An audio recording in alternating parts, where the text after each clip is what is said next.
In the Lomachenko situation with the catchweights, we know it's catchweight fever in 2015. Fight Critic, what do you got to say about Bob Arum and this whole catchweight, man? I'm actually surprised that he actually wants to fight. Him and, Rigo, they haven't had the best relationship, considering how the last relationship ended. But I thought it was kind of funny how he said that he wouldn't want to fight at a catchweight. He said that he would not agree to a catchweight fight, considering that he's had a history of doing catchweights in order to make fights happen. But I do salute him for the fact that he doesn't want to catchweight for this fight, because we got 17 weight classes. Why do you need people separated by 4 pounds to be fighting at a catchweight? It don't make no goddamn sense. Right, and then let me just chime in. Usually with catchweights with me, I don't like catchweights, but if it's a situation where, one guy's dominating his division, the guy below him is dominating his division, and then they meet in the middle to make a super fight, those type of catchweights, I'm not too, how can I put it? I don't like catchweights, but a catchweight in that type of situation doesn't bother me as much as something like when they just try to drain a guy for the hell of draining a guy. A la, what's the kid name? Adrian Broner, Sean Porter. Shit like that. Catchweights, it doesn't make any sense. Yeah. And the thing about it to me is that they separated by 4 pounds. It's like I understand, it's not like back in the days if you were talking about 8 weight classes where you had the welterweight champ and you had the middleweight champ that wanted to meet in the middle. Right. And then it was kind of justified because, that there's a gap in that weight. But you're talking about 4 pounds. I mean, most of the times, how many times have we seen, Floyd fight some dude and he weighed in 4 pounds less than the dude on the scales? Right. He almost does it every time he goes up to junior middleweight. So it's real. To me, I feel like when it comes to that kind of fight, if you want to make the catchweight, if you're doing it just to gain an advantage, I mean, at the end of the day, everybody else is doing it. But if you honestly real about it and you want to make the fight, you should just be willing to let the guy weigh in at what he weighs in and put in like a rehydration limit on him so that, if he doesn't go over 10 pounds and he rehydrates, it's somewhat deemed justifiable. But allow him to still make the weight that he's been making as a professional.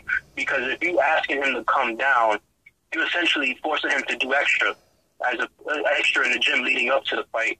While you don't necessarily have to do so much to put on the weight. You can still weigh in at whatever you want to weigh in and still come into the fight and still be competitive. And because he's been fighting bigger dudes his whole career, he's already small for 122, so I don't think he can weigh any more than 122 or 123. I mean, sometimes he even rehydrates, 2 pounds overnight.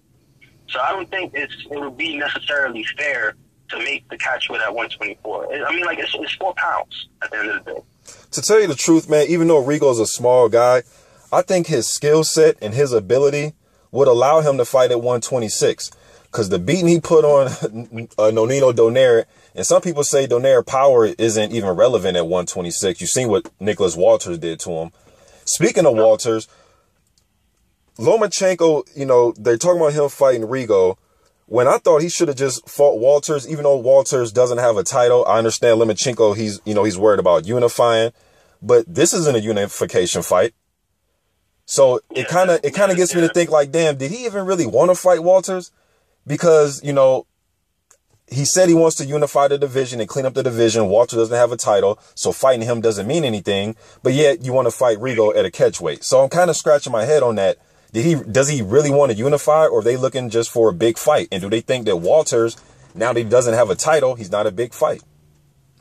Yeah, here's the way I look at the whole Lomachenko-Walters thing. And I made a video about it because I'm not going to necessarily say that he's ducking Walters, because the term duck gets thrown out way too much. Yes, it does. Especially nowadays.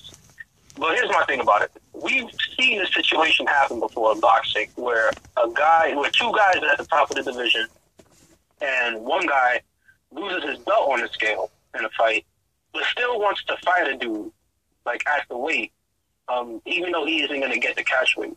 And I know that I'm using examples here, but this is sort of the same situation that happened with Corrales and Floyd. back in, what was it, 2001? You know, when Floyd, I think he was, this was when they was both at super featherweight, and they both had belts, and I know Corrales dropped his belt because he couldn't make 130, and I think he fought one fight above 130, and then he dropped down to fight him. And, like, I'm like, and the thing about it is that Walters, I think he said he would make 126 one more time just for the Lomachenko fight. And I still think that fight still holds value because as long as Walters still is fighting in the division with a belt or not, Walters is still going to be perceived to be the better featherweight between them. He's got the better resume. He's got better wins in the division. And Lomachenko is going to have to go through Walters to establish a lineal champion. He can't fight anybody else to establish a lineal champion in the division. Is Walters considering moving up to 130? I haven't checked on that. They haven't spoke too much about it. I think the way that they looked at it, they looked at the fact that he had a long layoff, and he had it for, I think, about 8 months, and they said that because of him, you know, celebrating the win over Donaire and, you know, all those other variables and him going out to his homeland, that sort of had him struggling to make the weight. Now, I don't know for sure if those things already play into it, but I would like him to at least try to make the weight one more time, try to get into the gym earlier than him having to sit out. And I kind of feel bad because I hate the fact that this fight could have been made a while ago.